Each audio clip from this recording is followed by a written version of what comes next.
Jones, no, nung pandemic na sabi nga ni Emma rin, naka-online tayo.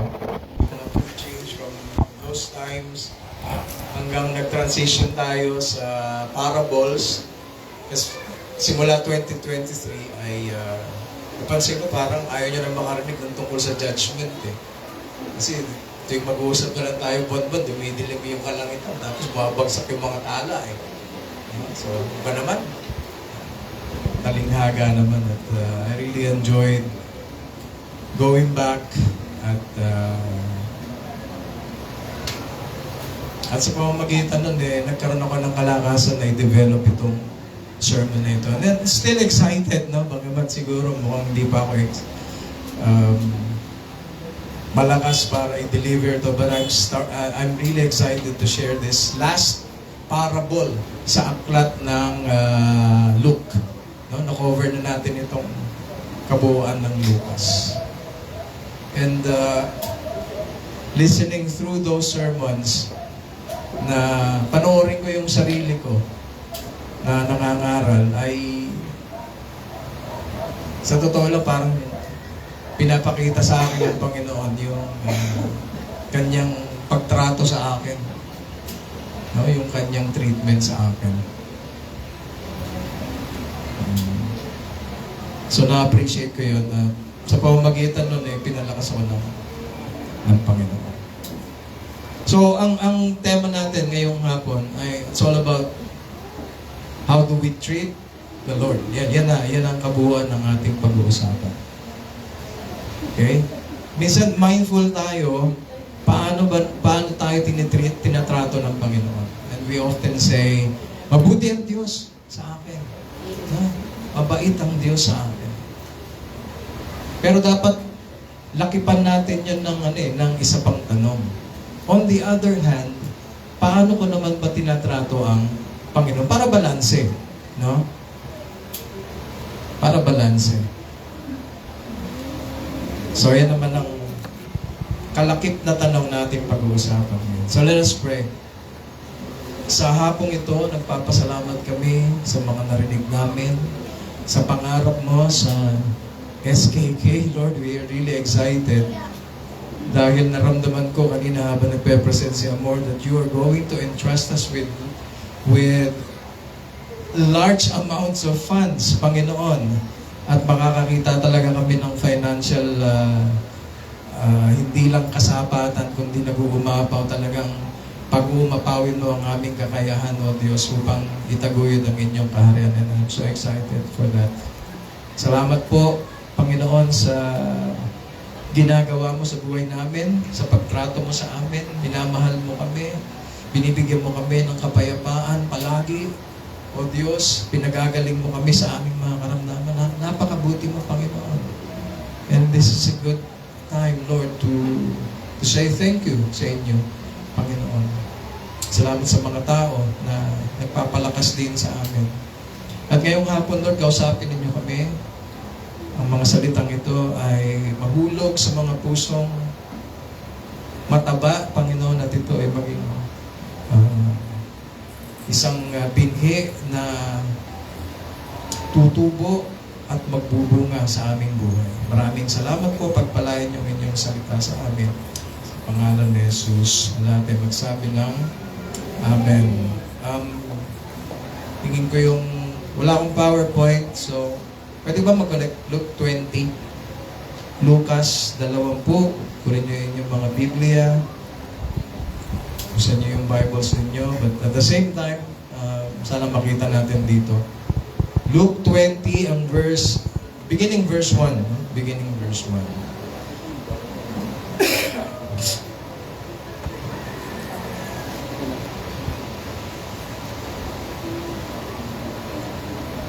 Tagalog ha?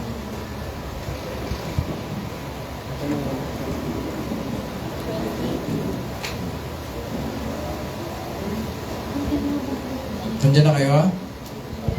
Yung pa nakarating na sa Facebook. Hindi Facebook, not Facebook. May Bible app. Taas nga lahat ng may Bible app sa cellphone. Yun. Lucas 20. Sige. Sino may Tagalog? Luisa? Tagalog? Si Luisa, babasahin ko na. Simulan ko na. Habol na lang yung verse 1 hanggang 19. At nangyari, sa isa sa mga araw, samantalang tinuturuan niya ang bayan sa templo at ipinangaral ang ebanghelyo na nagsilapit sa kanya ang mga saserdote at ang mga eskriba pati ng matatanda. At sila'y nagsalita na nagsasabi sa kanya, sabihin mo sa amin, sa anong kapamahalaan ginagawa mo ang mga bagay na ito? O sino ang nagbigay sa iyo ng kapamahalaang ito? At siya'y sumagot at sinabi sa kanila, tatanungin ko naman kayo ng isang tanong at sabihin niyo sa akin, ang bautismo ni Juan ay mula baga sa langit o sa mga tao? At sila'y nangangatwiran na nagsasabi, kung sabihin natin mula sa langit, ay sasabihin niya, bakit hindi niyo siya paniwalaan? Tatapwat kung sabihin natin mula sa mga tao, ay babatuhin tayo ng buong bayan sapagkat sila'y naniniwala na si Juan ay propeta. At sila'y nagsisagot, sa hindi nila nalalaman kung saan mula. At sinabi sa kanila ni Jesus, hindi ko rin naman sasabihin sa inyo kung sa anong kapamahalaan ginagawa ko ang mga bagay na ito. At siya'y nagpasimulang magsabi sa bayan ng taminhagang ito. Nagtanim ang isang tao ng isang ubasan at ipinagkatiwala sa mga magsasaka at napasa ibang lupain na mahabang panahon. At sa kapanahunan ay nagsugo siya ng isang alipin sa mga magsasaka upang siya'y bigyan ng bunga ng ubas. Tatapwat, hinampas siya ng mga magsasaka at pinauwing walang dala. At nagsugo pa siya ng ibang alipin, at ito na may kanilang hinampas, at hinalimura at pinauwing walang dala. At nagsugo pa siya ng ikatlo, at kanila rin sinugatan ito at pinalayas. Bait nila, no? At sinabi ng Panginoon ng ubasan, anong gagawin ko? Aking susugurin ang minamahal kong anak. Marahil siya'y igagalang nila. Tatapwat nang makita siya ng mga magsasaka ay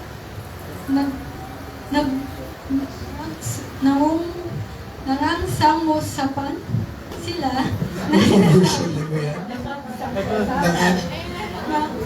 Nagsangag sila. Nagsangag, ano? Nagsangag. Nag-usap. Sige. Kaya ka pala nahihirapan eh. Mukhang magandang balita, Biblia, 1905 yan eh. Sige. Ito ang nagkapagmana. Atin siyang patayin upang ang mana ay maging atin. At itinaboy nila siya sa ubasan at pinatay siya. Ano nga kaya ang gagawin sa kanila ng Panginoon ng ubasan? Paroroon siya at pupuksain niya ang mga magsasakang ito at ibibigay ang ubasan sa iba. At nang marinig nila ito ay sinabi nila, huwag nawang mangyari.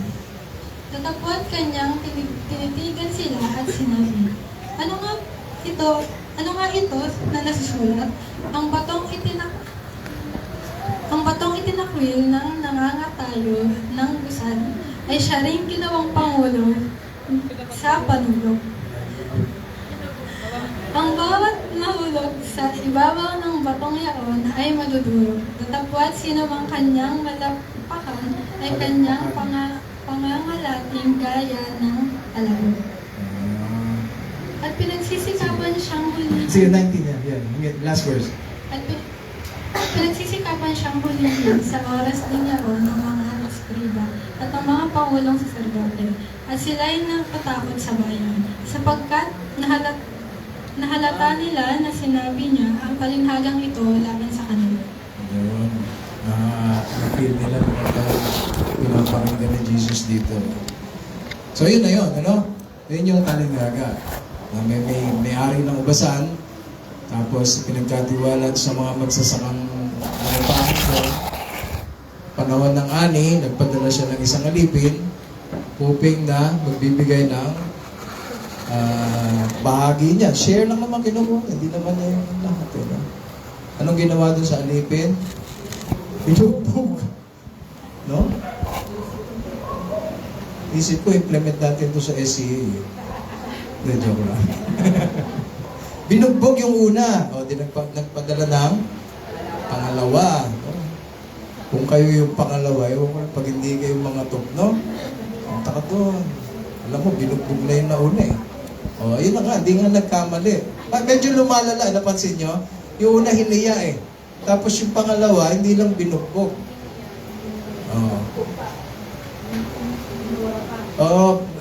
Pinagwikaan pa lang kung ano-ano. Tapos yung pangatlong alipin, mas matindi pa yung inapot dito sa mga upang magsasaka. No? Anong sabi nung may-ari ng ubasan? Mabait ba siya? Mabait, ano? Baka kasi kayo, magpadala kayo ng maniningil. Tapos, binugbog, baka ipapulis nyo na agad yun di ba? Antimano, ang kasunod niya, sige, magsawa, ipabarangay na natin to. Hindi, ito, inabot pa ng 3 at ang intention pa niya ay ipadala yung kanyang, sino? Isip ko bakit di yung asawa eh. Hilig pala sila mambugbog. Joke lang sa mga asawa. Anak, minamahal na, hindi lang basta anak. Kung pasaway na anak yan, hindi ka rito, pabugbog kita dahil tigas ng ulo mo.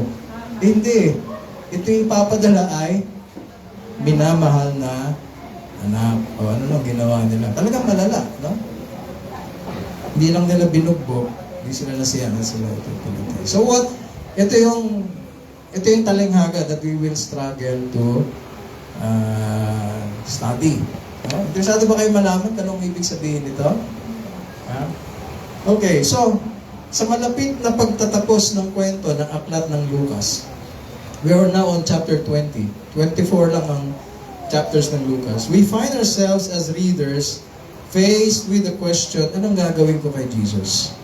Bilang isang magaling na mambabasa ng Bible at sinusubaybayan mo yung mga pangyayari at yung pagpapakilala ni Jesus kung sino siya, in the end, you will be faced with the question, ano ang gagawin ko kay Jesus? Hindi pwedeng walang desisyon. Kailangan may gawin ka. Anong gagawin ko doon sa sanggol ni Maria na ipinanganak niya nung siya ay birhen? Anong gagawin ko doon sa tumalo kay Satanas, doon sa ilang?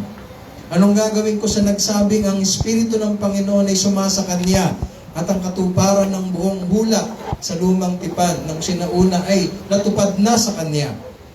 Anong gagawin? Anong gagawin ko sa nagpalayas ng mga demonyo?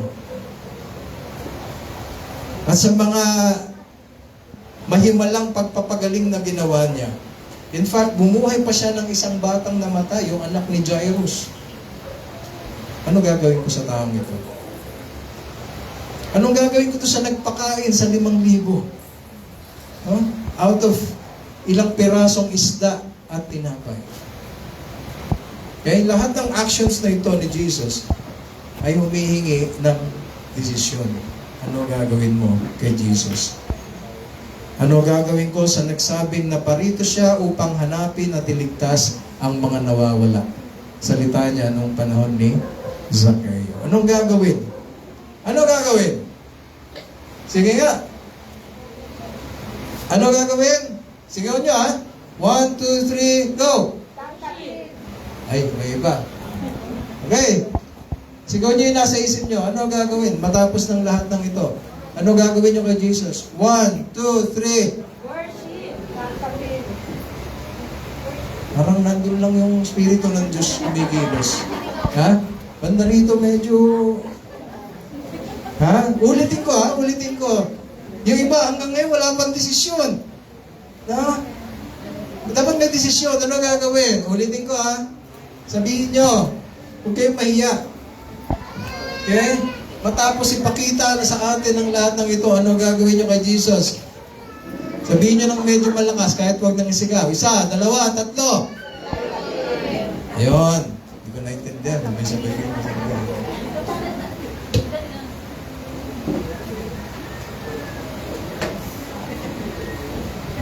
Walang kaduda-duda. iba man di magkakasabay, isa lang yung ating pinagkakasunduan. Itong si Jared, pinasalubungan ako ng, nagpunta kasi ito ng Japan. No? Ilang oras ka doon? Ay, ilang araw ka doon? 4. Ang bilis lang, yun. No? Company yan sa company nila. Tapos pag uwi niya, nagdala siya ng mga action figures, ano nila, yung One Piece. Pero ang daming pieces eh. Ang dami niyang dala eh. Ako nabigyan ako ng maliit. Pa ba gusto mo to? So binigay niya sa akin. Ngayon, yung binigay niya sa akin is isang character. Sino yun? Si Luffy? Tapos, may pantayo, tapos may base na bilog. Ang hindi ko ma-figure out, mayroong isang piraso kasama nun na nakaganon. Tapos may tusok. So hanggang kaninang umaga, gusto ko ba ilalagay ito? Nakatayo na yung action figure eh. Tinusok lang dun sa ulo, yung may butas sa ulo para tumayo. Nakatayo na siya. Pero hindi ko talaga mahanapan saan ko ilalagay itong ganito kalaking piraso na dadali ko nga dapat eh. Pero hindi ko alam kung anong gagawin ko doon. Okay? Ba't ko sinasabi to? Hindi ganito yung kay Jesus. Walang piraso ng kwento na masasabihin mo, ito, anong gagawin ko dito? Walang doubt, no? Kung ano ang action na dapat mong gawin. Confronted with the truths and the stories na iyong narinig. Walang kaduda-duda kung ano ang dapat mong gawin. Walang malabo sa mga ebidensyang kinalap ni Lucas upang dalhin tayo sa tamang pagtrato kay Jesus. Alam niyo, sabi doon sa chapter 1, marami na ang sumulat tungkol sa mga nangyari rito sa atin. Isinulat nila ang tungkol kay Jesus na isinasalaysay din sa amin ng mga taong nangaral ng salita ng Diyos at nakasaksi mismo ng mga pangyayari mula pa noong una. Pagkatapos kong suriing mabuti ang lahat ng ito mula sa simula, binabuti kong sumulat din ng isang maayos na salaysay para sa iyo. Kausap niya si Teofilo, upang lubusan mong matiyak na totoo ang mga aral na itinuro sa iyo. Ganon kamitikuloso si Lucas bilang isang doktor, nagsulat, no? Sinulat niya yan. Yung mga talinghaga na pinag-aralan natin, siya ang sumulat. Yung pinag-aralan niyang mabuti. And in the end, ito na nga, hinahanapan tayo, ano ba gagawin natin kay Jesus? Paano ba natin siya itatrato? Kaya naman sa pagwawakas ng aklat, tayo ay pinauupo uli at examining mabuti ang ating sarili, lalo na yung ating actions. It's one thing to think about what you want to do for Jesus at paano mo siya itatrato, at iba pa rin yung nangyayari sa aktualidad ng ating mga actions. Gusto natin dito at dito, pero hindi natin nakikita sa ating kilos. Parang exercise lang yun. Sino naniniwala dito na dapat ang tao nag-exercise? Yung naniniwala lang. Pero yung totoong nag-exercise. See? Okay? Ganun lang yon. So may mga pinapaniwalaan tayo tungkol kay Jesus. Nandito yan sa isip at puso. Pero pagdating sa aktualidad, ayun na. Marami nang kulang at nanganguna. So ang gusto kong sagutin, tayo ba ay nagtatrato ng tama kay Jesus? Are we treating Jesus right?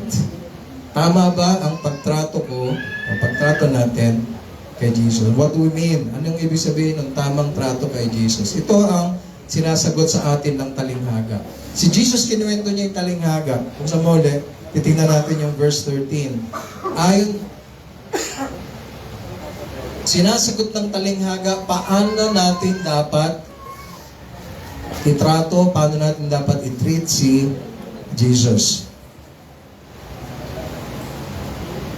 Verse 13. Ayon sa talinghaga, ano ang inaasahan ng may-ari ng ubasan pag ipinadala niya ang kanyang minamahal na anak? Nakita niyo ba yan? Ano daw ang inaasahan niyang actions? Igagalang. No? Igagalang. Verse 13. Alam ko na, papupuntahin ko sa kanilang minamahal kong anak. Siguro naman ay igagalang nila. Sabihin nyo nga, respect. Respect. Yun lang naman inaasahan nung may-ari ng ubasan. Ire-respeto nila, igagalang nila yung aking anak. And from Jesus' mouth, no? Kasi siya naman nagkwento ng talinghagang ito. Siguro naman ay igagalang nila. By the way, no? Minamahal kong anak. Ang minamahal kong anak. Narinig niyo na ba yan? Have you heard that before? Ha? Bilang mambabasa ng Biblia. Saan nyo narinig yan? Ang minamahal kong anak. Sa bautismo ni Jesus. Naalala nyo? Nung bumaba, ang Espiritu kay Jesus, nagsalita ang langit, ito ang minamahal kong anak. Kaya walang pagdududa sa kwento ng talinghaga, yung minamahal na anak dyan, walang iba kundi si Jesus mismo. Okay? At kung si Jesus yung minamahal na anak, sino yung nagmamay-ari ng ubasan? Ha? Ang Ama, ang Diyos. Okay? Sino yung mga pinagkatiwalaang magsasaka na pinaupa? Mga tao. Ha? Ha? Sinakasagot, di ko marinig. Ano na? Disciples? Hindi. Ano sabi nila sa verse 19? Ano sa 19? Naramdaman nila eh. Alam ng mga tagapagturo ng kautasan at ng mga namamahalang pari na sila ang sila yung pinapatamaan nun eh. Sila yung mga magsasakang pinaupe. No? Na nagnasa. Kaya gusto nilang dakpin sa noon din, pero natatakot sila sa mga tao. So yung mga magsasaka dito, sila mismo. Okay? Si Jesus talaga mahilig sa yung uppercut. Hindi nila kinuwento yung talinghaga. Sa harapan nila, sa harap-harapan, sinabi ni Jesus ito. Kaya ang tanong, iginalang ba? O siguro igagalang ba nila? Kasi tandaan ninyo, kwento nito, ito ni Jesus, tungkol sa kanya, hindi pa ito nangyayari. Sinasabi ni Jesus yung gagawin nila. Imagine this. Yung talinghaga, hindi pa nangyayari. Sinasabi ni Jesus, in fact, ito gagawin ninyo eh. Sabi ko na, di ko pwede magsalita na excited. Igagalang ba nila? Dahil itong talinghaga ay nag-expose o pag-expose ni Jesus ng kanilang evil intention. Sabihin nyo, evil. Yung kanilang malisyosong pinaplano. Parang sinasabi dito ni Jesus, alam ko na ang gagawin ninyo. Ha? Alam ko gagawin ninyo. Kaya alam nitong mga teachers of the law kung sino tinutukoy na may-ari ng ubasan. By the way, konting backgrounder. Pag narinig, lalo na ng teachers of the law, yung ubasan, alam na nila yon, that's Israel. Ang unang itinanim ng Diyos na ubasan niya, Isaiah chapter 5, no? Ay walang iba kundi ang Israel. Connect agad yon sa kanila. No? Israel ang pinag-uusapan natin dito. At syempre, natukoy na natin kung sino yung mga magsasakang pinaupa. O sige, kumplituhin na natin yung character list. Yung mga unang pinadala, sino yung mga yon? Yung mga alipin na unang pinadala, yung mga nabugbog.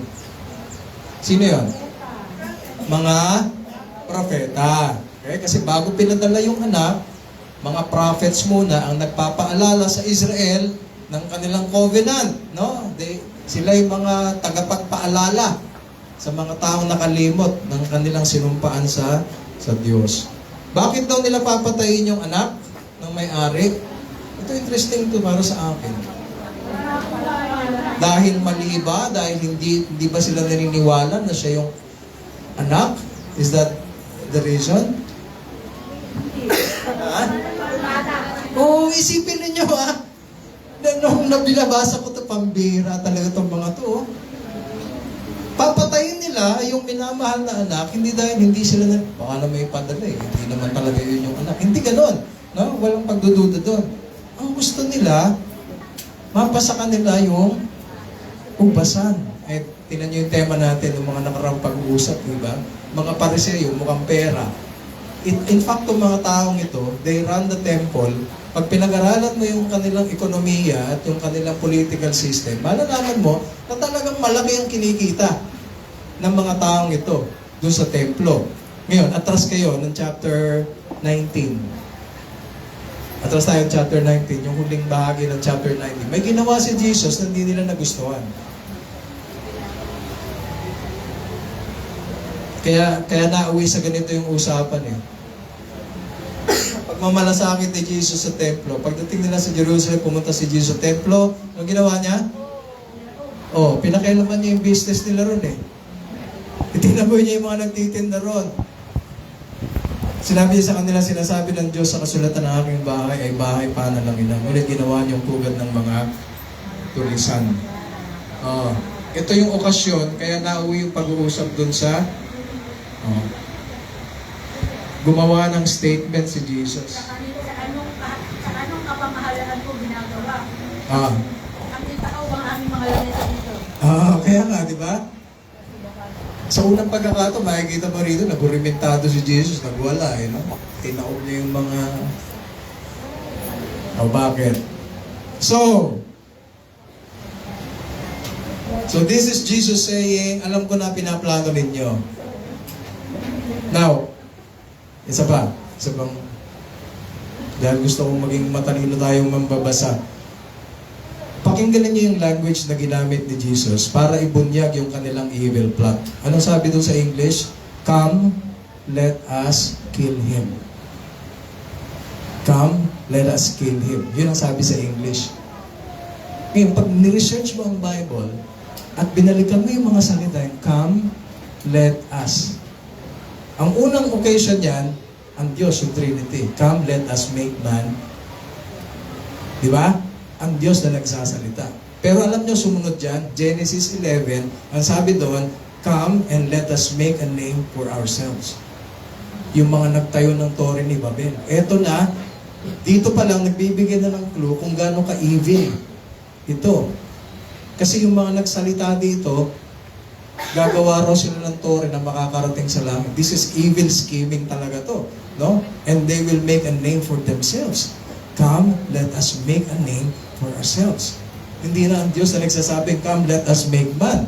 No? Tinatapatan na nila yung tinig ng Diyos. Genesis 19. Anong sabi doon? Come, let us make our father drink wine. Sino to? Sige nga, yung mga nagbabasa ng Bible. Come, let us make our father drink wine. Ayan. Anak ni Lot. Winasak ang Sodom at Gomorrah. Yung asawa ni Lot naging asin. Yung dalawang babaeng anak ang nakasama niya. Yung dalawang babae na evil plot. Lasingin natin si tatay para masipingan tayo at hindi maubos yung ating lahi. Anong nangyari? Ginawa nga nila yun. Kaya nagkaroon ng mga Amorites galing sa kanila. That's the second occasion. Genesis 37. Come now therefore and let us slay him. Patayin natin siya and cast him into some pit. Sino itong mga to? Kapatid ni Joseph. Di ba? Come, let us kill him. Buti na lang, nandun si Ruben eh. Kinontra, huwag na lang natin patayin. Benta na lang natin. No? Pero yung tinig na to ay talagang tinig, boses ng mga evil schemers. No?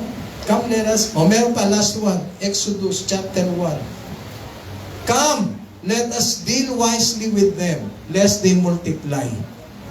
Sino to? Si Pharaoh. Nung dumarami na ang Israel, natakot siya, ang sabi niya, hali kayo. At patayin natin itong mga to kasi dumarami sila, baka labanan tayo nito. At alam natin ang nangyari, di ba? Kaya nga si Moses ay nagpaanod-anod. Okay? Grabe yung language nitong parable na to. At sabi ng mga magsasaka, come, let us kill him. A perfect evil plotting. Yung spirit and all, nandun sa kanila. Di ko alam, magagalit ako, maiinis ako, sapagkat ito yung mga teachers of the law. Teachers of the law, and yet yung kanilang buong pagkatao, punong-puno sila ng evil hatred kay Jesus. Now, so pinaringgan sila, di ba? Sabi ng 19, sila yung pinaparinggan. Ano nangyari? Verse 16. Hindi, punta ka na sa 20, ano? 20 na yan. 20 na yan, verse 16. Ngayon, ano kaya gagawin ng may-ari dahil pinatay nila yung minamahal na anak? Tiyak na pupuntahan niya ang mga magsasaka at papatayin. Pagkatapos, papaupahan niya sa iba ang kanyang ubasan. Yung papaupahan sa iba yung kanyang ubasan, this is God giving Israel to other nations. It happened in the past. Assyria, Babylon, Roma, nandyan, binigay sa iba yung ubasan. Okay? Hindi ito parusa sa impyerno. Parusa to sa mismong kasaysayan ng bansa. At yun ang nangyari. Nang marinig ito ng mga tao, huwag sanang ipahintulot ng Diyos na mangyari ito. Dito medyo lumabnaw yung Tagalog. Sabi sa English, certainly not. Certainly not. Ngayon, anong ino-object nila? Na sila ay paparusahan at ibibigay sa iba? O ino-object nila na hindi kami yan? Hindi namin gagawin yan, sinasabi mo, napapatayin yung minamahal na anak. Hindi sa amin yan. Mukhang nandun, ano? Mas, yung reaction nila na sinasabing, hindi yan ipapahintulot ng Diyos, hindi nila gagawin na papatayin yung minamahal na anak. Mukhang nandun. At nandun din sa mga commentaries. So the religious leaders understood the parable and objected that Jesus compared them to the rebellious and foolish tenants. Sabi nila, this could never be us. Hindi pwedeng kami ang sinasabi mo na mga mamamatay. Ganyan, hindi kami yan. So sa halip na umamin at mamangha na alam ni Jesus yung kanilang plano, nagmaang-maangan sila. Sabihin nga ninyo, nagmamaang-maangan. Lalim ng Tagalog, no? Pero maganda. Nagmamaang-maangan. Hindi yan, di kami yan. Di kami yan. At dito alam ko na talagang naiinis ako. Habang binabasa ko to, talagang naiinis ako. Nakakainis yung ganitong ugali. Alam mo yung huli na, nahuli na ng CCTV, tinutok na yung baril eh. Tapos nung ini-interview, sabi, hindi naman daw niya tinutok doon sa nagbibisikleta yung baril. Pag nakapanood ka ng gano'n, maiinis ka talaga eh, no? Nahuli na ng tulog eh. Reviewin mo yung CCTV. Alam niyo ba yung tukoy ko? Yung opisyal, hindi naman niya, former police na nanutok ng baril sa nagbibisiklas, dinay niya. Ganito yung pakiramdam ko sa mga tayo, no? Nahuli na sila, in-expose na ni Jesus yung kanilang puso, and then, hindi sila umaamin. Hindi kami yan. Parang yung bata na, kasi biglang may umiyak doon sa kusina eh, tapos tumakbo yung nanay. Yung isang batang umiiyak, may malaking bukol sa ulo. Yung isang bata, May nakatago sa likod niya. yun yung pamukpok. Sabi nung nanay, ikaw ba yung gumawa niya? Hindi po. Hindi po ako. Hawak-hawak niya yung pamalo. Ano sa kanyang likod. Tapos dinedeny niya na siya raw yung humampas. Huli na, pero alam nyo, ganyan din ginawa nila sa verse 7. Tignan nyo galing ito, no? Gusto ko i-point ito dahil important to. Verse 7, back tayo dun sa kinwestiyon nila yung authority ni Jesus. By what authority na nagtaboy ka ng tinaob mo yung mga mesa? Ha? Verse 1, din mo sa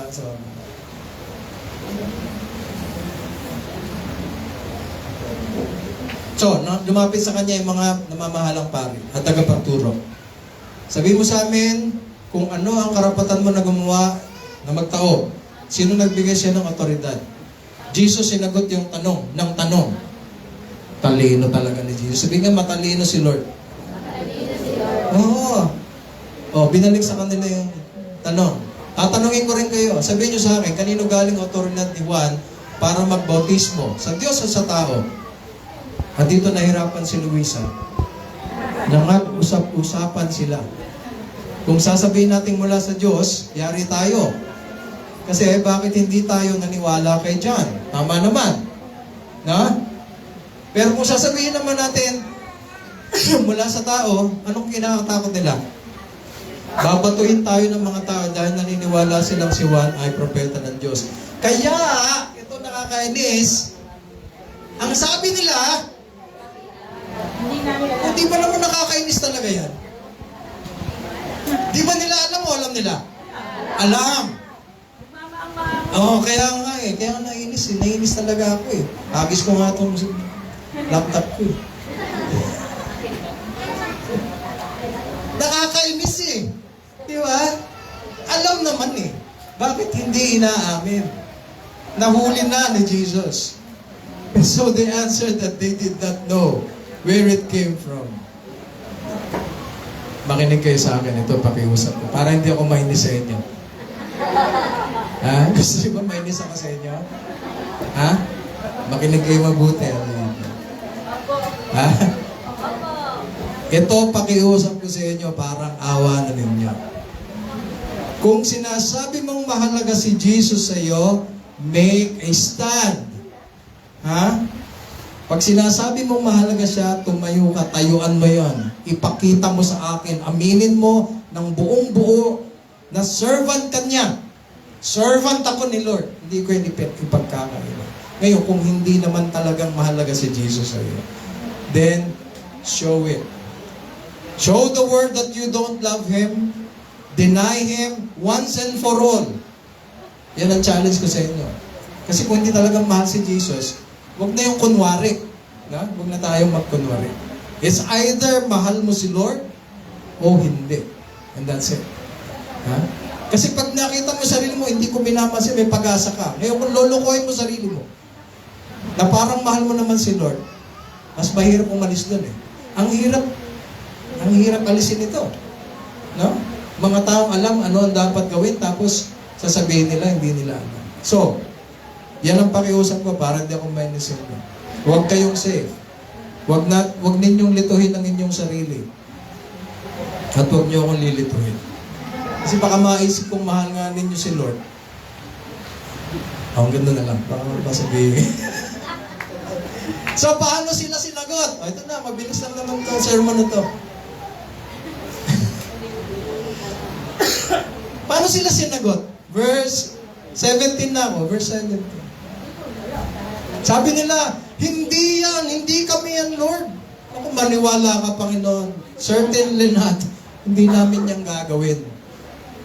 O, kaya tuloy, imagine niyo yung verse 17.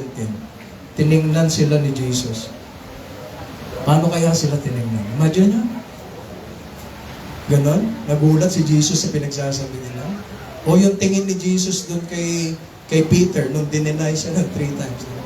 Yung piercing. No? So, tiningnan sila ni Jesus. At ang haba ng post. Sipin nga naman yung sinasabi nila. No? Tiningnan sila ni Jesus at tinanong sila. Since kayo ay mga teachers of the law, bibigyan ko kayo ng isang utos. Ang batong tinanggihan. So, talata from Awit 118. Itong quote na ito. Ang batong tinanggihan. Kita nyo ba? Basahin nyo ha? Ang batong tinanggihan ng makatapagtayo ng bahay. Oh, may gumagawa ng bahay. Nireject yung batong panulukan, yung cornerstone. Ay, yung isang bato. No? Tapos, yung kanilang palang tinapong bato, yung pala yung batong pundasyon. Lalim yun, ano? Ano ibig sabihin niya?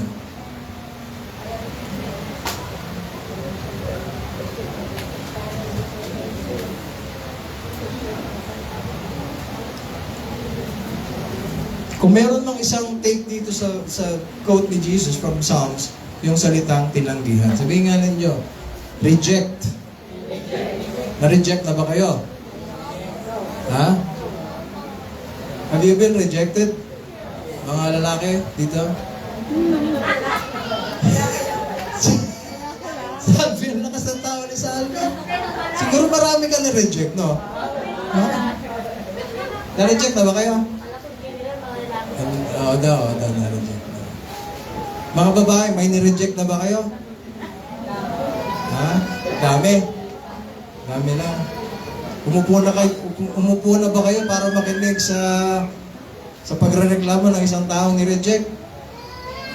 Ha? Madalas. Okay. Pero dito, kung may maliwanag na isang bagay, dahil ang nangyari dito, instead of respect, they rejected. No? Tinanggihan. Pinangalanan ni Jesus kung anong pagtrato nila sa Kanya. This is what you're doing. Sabi ni Jesus, hindi nyo ako nire-respeto. Sabihin ko sa inyo, ang ginagawa ninyo sa akin, tinatanggihan ninyo ako. At ano ito? Sinasabi ni Jesus na nagkakamali sila na tinatanggihan. Kasi ang batong tinatanggihan ay ang panulokang bato. Ang pinakamahalagang bato kung saan nakasandig ang kabuuan ng mangyayari sa bahay. Narinig ko ito sa professor namin sa Old Testament.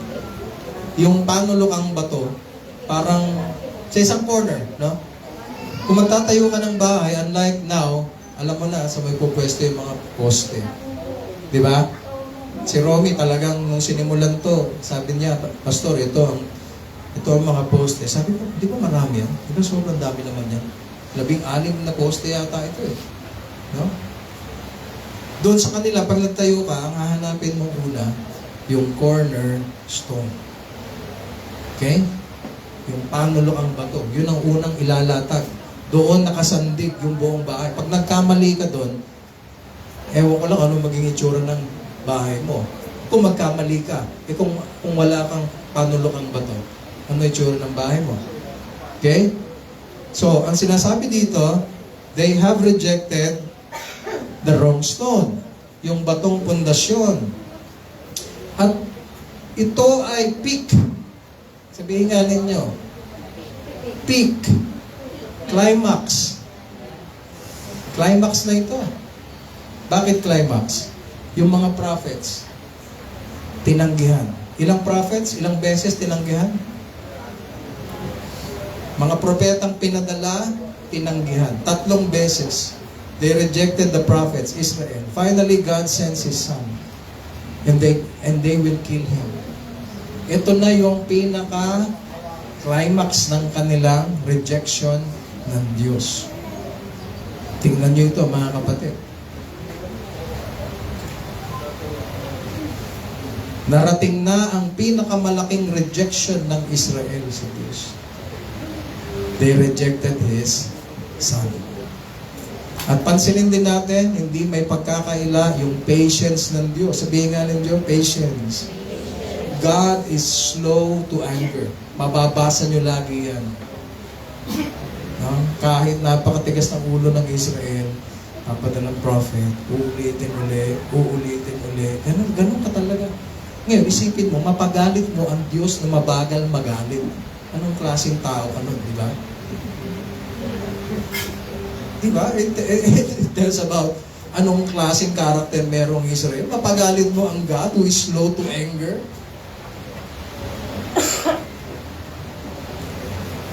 Hindi lang minsan siyang nag-alok, palagi siyang nag-alok. At dahil napagalit nila ang Diyos na slow to anger, ang sabi ng verses, God will destroy them. Ano nang gagawin mo sa kanila? So I will destroy them at ibibigay ko sa iba yung ubasan. Now, paano sila i-destroy? Yun yung verse 18. Last na to. Dito na ako, tapos na. Sige, basahin nga natin. Ang sino mang ay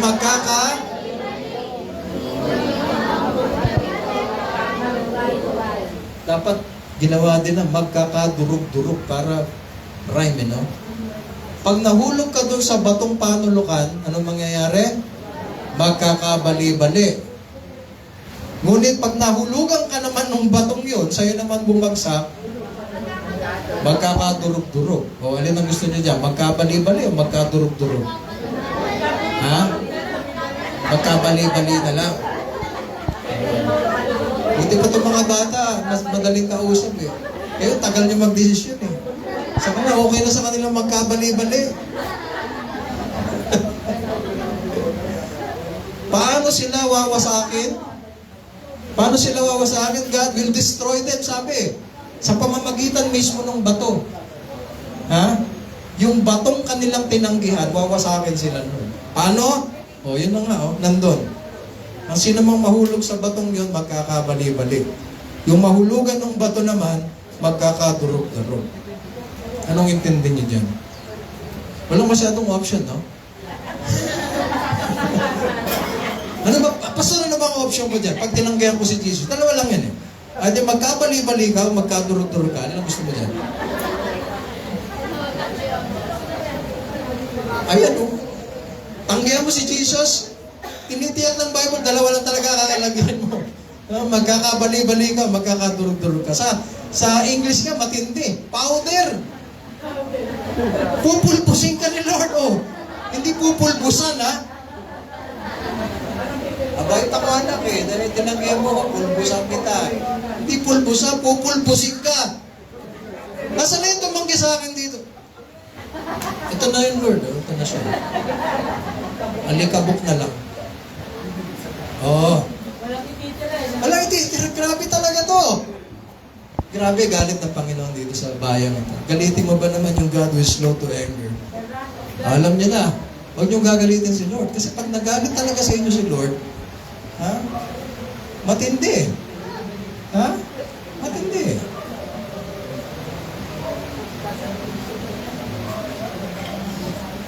O, tapusin na natin.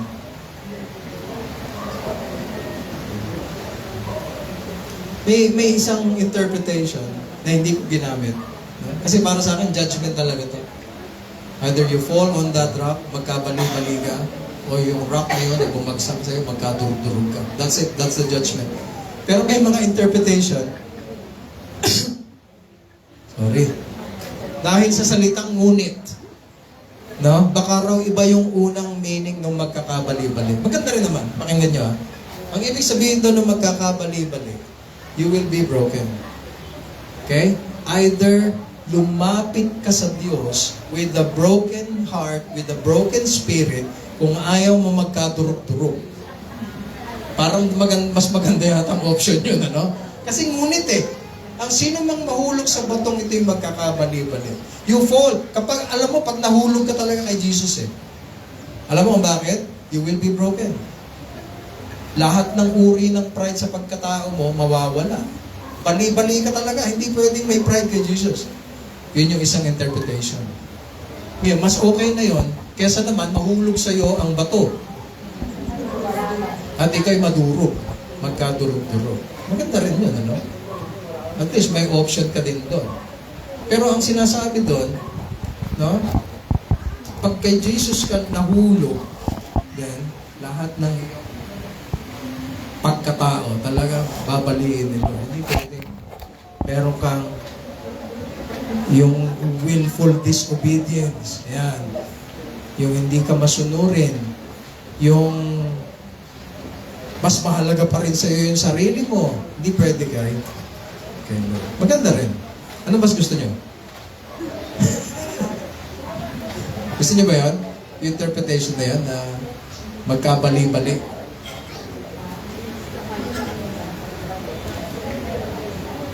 Okay. Sa mga magre-reject, dalawa lang to, sa mga magre-reject at saka sa mga magre-respect. Tanungin niyo kung anong gagawin sa mga magre-reject.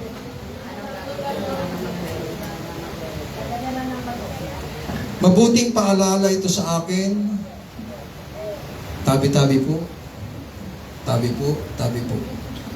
Kung nandito ka sa church, ikaw ay nanay, ikaw ay tatay, ikaw ay kabataan, matagal niyo na ako naririnig na nagsaserve.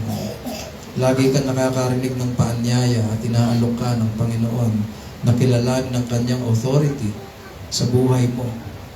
Kilalanin ng alin? Authority niya sa buhay mo. Pero hindi ka nakikinig. Tinatanggihan mo siya. Galing sa verse na yon, babaliin ng Panginoon ang pride mo at dudurugin ng Panginoon pati sambahayan mo. Alam, ito ang nakakatakot. Pag nagsimula ka ng isang bagay, ito ang pupuntahan ng buhay mo. Tangay-tangay mo yung pamilya mo talaga. Sabihin nyo sa akin, hindi. Mali ba ako naisipin? Hindi, di ba? Dadamay mo talaga pamilya mo. Ganito kalupit ang kasalanan. Pag wala kang pwedeng gawin sa buhay mo na hindi maapektuhan pamilya mo. Maski apo mo, pwede magdusa sa kasalanan mong gagawin. Kaya nga, ilang henerasyon pa yan. Ngayon, ito naman good news. Ayaw ka namang matapos sa destruction. Let me encourage you. Matanungin nyo, anong gagawin ng Panginoon sa magre-respect? Bibigyan sa milyon, pwede na yan. Ayun niyo yun? Ha? More? Ha? Itong magandang balita, makinig kayo. Makinig kayo, iuwi nyo to. Napakagandang balita nito. Pag ang anak ng Diyos, nirespeto mo, ibinaba mo ang sarili mo sa Kanya, nagdesisyon kang sumunod sa aral niya, tinaga mo ito, meron kang panulukang bato. That's what you have. Meron kang ano? Meron kang isang cornerstone. Anong ibig sabihin niya? Matibay ang buhay mo. Sabihin mo. This is what you have. Matibay ang pundasyon mo. May kabigatan ka ngayon? May problema ka? May dinadala ka? Mahina ka ba? Hindi. Pag si Jesus ang cornerstone ng buhay mo, malakas ka. Whatever it is. Ha? That's the good news. In fact, walang pagsubok sa ibabaw ng mundo na hindi kayang dalhin ng panulukang batong ito kung siya ang nire-respeto mo. Ito napakagandang balita. Matibay ang buhay mo. Hindi lang yun. And wait, there's more. Hindi natatapos yung blessing. Hindi lang matibay ang buhay mo, dahil may panulukang bato, maayos ang latag ng buhay mo. Alam mo yun? Kasi yung panulukang bato, doon mo iaasinta lahat eh. Ito si Marco, makaka-relate ito. Pag nilagay mo na yung cornerstone na yan, then you make sure na kung ano mang idadagdag mo sa bahay mo, hindi lalayo at hindi gegewang doon. Andun yung panulukang bato, tapos naglagay ka dito ng bato. Yung klase yun. Hindi. God will make sure na lahat ng idadagdag mo, whatever decisions, no? Whatever future decisions that you will make, ito nakakanginig ng buto ito eh. Hindi ka magkakamali. And in the end, as you continually do that, no, ina-align mo doon sa panulukang bato yung buhay at desisyon mo. Anong itsura ng bahay mo? Sabihin niyo sa akin. Ha? Matuwid, maganda, matibay. Oh. Diba? Tumatayo yung balahibo ko eh. Dun sa isang araw, napakaganda, napakatibay ng itinayo mo sa batong si Kristo. Gusto niyo to? Ito ang hangarin natin sa SKK. We want a strong family founded in Christ as the stone. At yung mga desisyon na ginagawa natin, hanggang sa kinabukasan, hanggang mawala na tayo dito, aalihin pa ng iyong mga apo. No? Yung apo ni Salve, kay Joshua, at saka kay, di ba? Hindi. Sino ba girlfriend niya? Hindi pa lang. So, ito ang pangarap ko para sa inyo. Hindi ko to pwedeng gawin sa inyo unless you make Christ your cornerstone.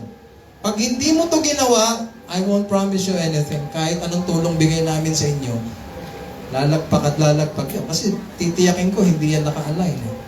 But if you make sure, yung buhay mo, i-align mo dyan sa cornerstone, simula sa araw na doon, ano mang idagdag mo sa buhay mo, in the end, no? Walang pagsisisi. Buhay na walang hanggan dito sa lupa. Kung si Jesus ang batong panulok sa ating buhay at sambahay, hindi ka magkakabali-bali at hindi ka magkakaturog-turog. Tayo tayo na.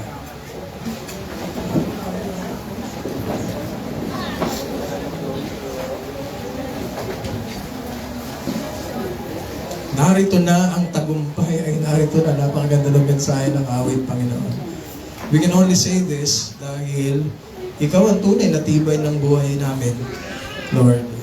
Para sa amin, Lord, talagang napaka-liit, Panginoon, ang aming kakayanan sa aming sarili.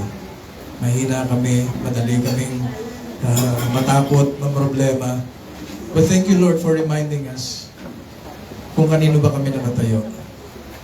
At ang buhay na nakasandig sa inyo, Panginoon, ay nakakatanggap ng tulong mula sa inyo.